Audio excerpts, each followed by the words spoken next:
This analysis is brought to you by Coldwell Banker Sutra Property Hyderabad.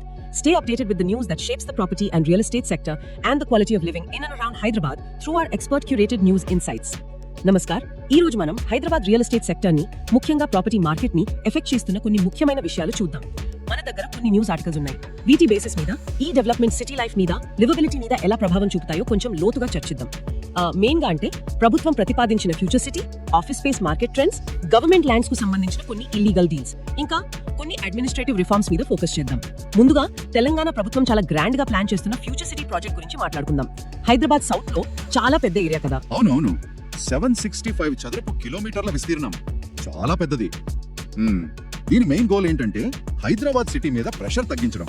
Okay, smart infrastructure, environment ఫ్రెండ్లీగా live, learn, work, play అనే concept దీన్ని develop చేయాలనేది plan.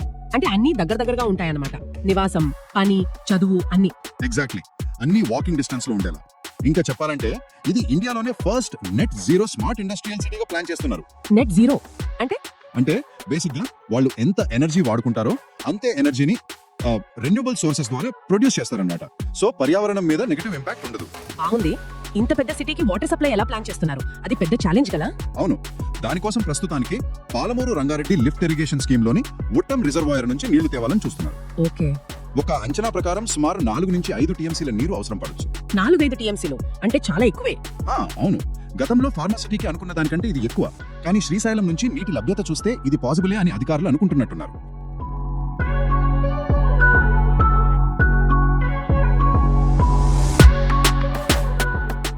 సరే, ఈ future plans ఇలా ఉంటే present Hyderabad సిటీలో కూడా కొన్ని ఇంపార్టెంట్ పనులు జరుగుతున్నాయి.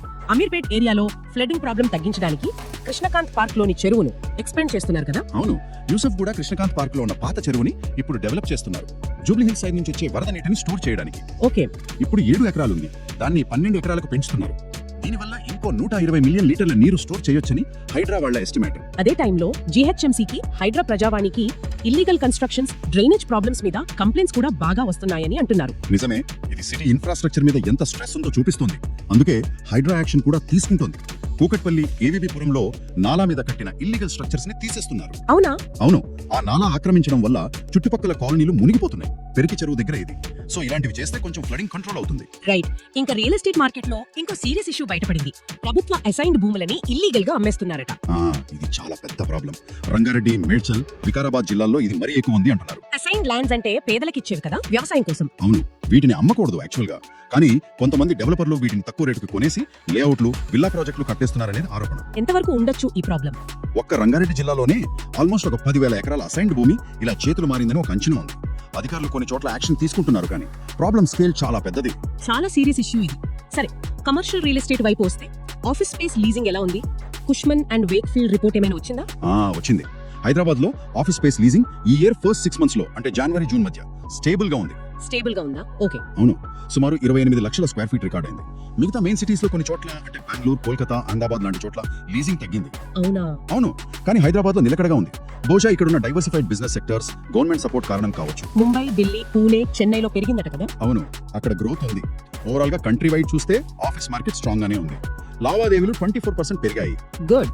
అడ్మినిస్ట్రేషన్ సైడ్ కూడా కొన్ని చేంజెస్ వస్తున్నాయి కదా రిజిస్ట్రేషన్ ప్రాసెస్ లో. అవును, ప్రాపర్టీ రిజిస్ట్రేషన్స్ ని సింపుల్ చేయడానికి గవర్నమెంట్ ఈ ఆధార్ బేస్డ్ సర్వీసెస్ ని పైలట్ ప్రాజెక్ట్ స్టార్ట్ చేయబోతోంది. ఇక్కడ నిజామాబాద్ జిల్లా ఆర్మూర్లో, ఖమ్మం జిల్లా కుసుమంచి సబ్ రిజిస్ట్రార్ ఆఫీసుల్లో SROs. Already slot booking system success అయింది కదా. అవును, అది బాగానే వర్క్ అవుతుంది. గత 2-3 నెలల్లోనే 3 లక్షల పైగా స్లాట్స్ బుక్ అయ్యాయి. సో ఈ ఆధార్ విధానం కూడా సర్వీసెస్ ని ఇంకా స్పీడప్ చేస్తుందని అనుకుంటున్నారు. ఇక్కడ ఇంకో ఇంట్రెస్టింగ్ డెవలప్మెంట్ కూడా ఉంది. ఇంటిగ్రేటెడ్ SRO కాంప్లెక్స్ లు కడుతున్నారు కదా. నిజమే, state wide integrated sub registrar office complex లో వస్తున్నాయి. గచ్చిబౌలిలో ఒకటి రెడీ అవుతుంది త్వరలో. అంటే కొన్ని ఆఫీసులని కలిపి ఒకటిగా చేస్తున్నారా? అవును, హైదరాబాదు, రంగారెడ్డి, మేడ్చల్, సంగారెడ్డి జిల్లాల్లో ఉన్న 39 పాత SROల్ని కలిపి 11 ఇంటిగ్రేటెడ్ ఆఫీసులుగా మారుస్తున్నారు. ఉదాహరణకి గాంధీపేట్, శేరిలింగంపల్లి, రాజేంద్ర నగర్ ఆఫీసులు గచ్చిబౌలి కాంప్లెక్స్ లోకి వచ్చేస్తాయి. దీనివల్ల సర్వీస్ ఫాస్ట్ అవుతుంది, ట్రాన్స్పరెన్సీ పెరుగుతుంది అంటారు. ఖచ్చితంగా అదైతే జరుగుతుంది. కానీ అన్ని ఆఫీసులు ఒకే చోట అంటే కొంతమందికి దూరం పెరిగే ఛాన్స్ కూడా ఉంది కదా. అదొక పాయింటే.